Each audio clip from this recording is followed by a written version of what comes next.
Back here in Washington, as the president-elect rapidly names his cabinet, we just learned who Donald Trump plans to nominate or name to one of those top positions. CBS News has learned Scott Bessent is Trump's choice for Treasury Secretary. The president-elect hopes the hedge fund manager will boost his tariffs plan.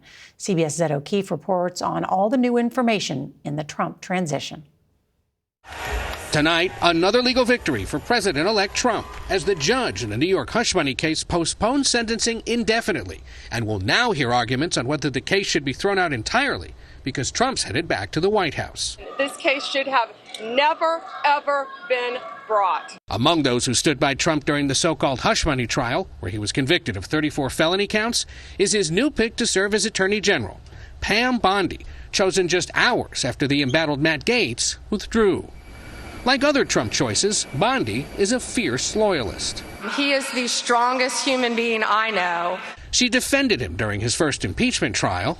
We're here tonight because they threw due process, fundamental fairness, and our Constitution out the window in the House proceedings.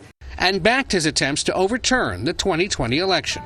They are not letting every legal vote count. Bondi's now poised to carry out Trump's plan to overhaul the Justice Department and possibly go after those who went after him. You know what's going to happen? The Department of Justice, the prosecutors will be prosecuted, the bad ones. Her 2 terms as Florida Attorney General marked by one Trump-related controversy when she declined to pursue a fraud case against the for-profit Trump University as the Trump Foundation gave $25,000 to a super PAC supporting Bondi. Both denied any connection.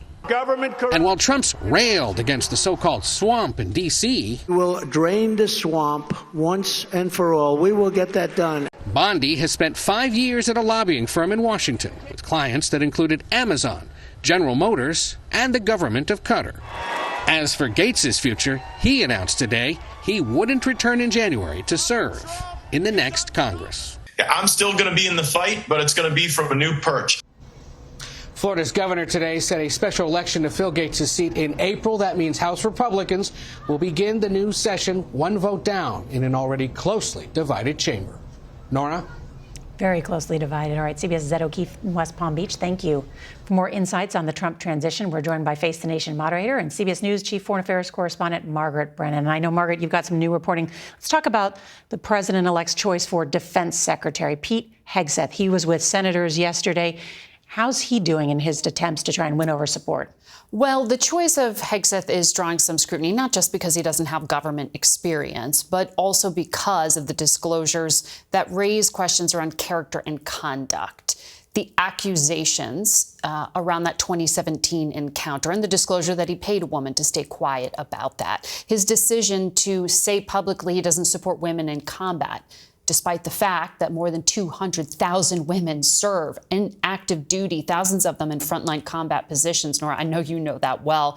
And another big issue is his decision to side with convicted murderers over military leadership. He has been an advocate for troops who have been convicted of having conducted illegal battlefield killings. It's so interesting how so many of these senators will react at these potential hearings in January. And then what about the president-elect's plan for this mass deportation and then using the military to do that? Well, it's how you do it that's causing some friction with some of these senators, including a Republican who's set to chair the Homeland Security Committee, Senator Rand Paul. He has said, even though there's broad support for mass deportations, he's not on board with the military and military assets being used to do so.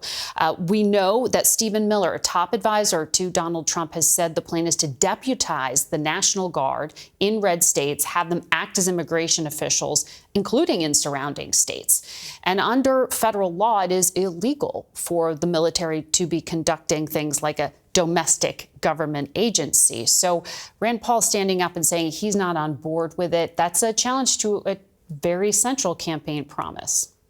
There's lots more reporting to do and learn about what's next. Thank you. So be sure to watch Face the Nation this Sunday because Margaret's guests include the aforementioned Republican Senator Rand Paul and Democratic Senator Tammy Duckworth, who served in combat and is on the Senate Armed Services Committee.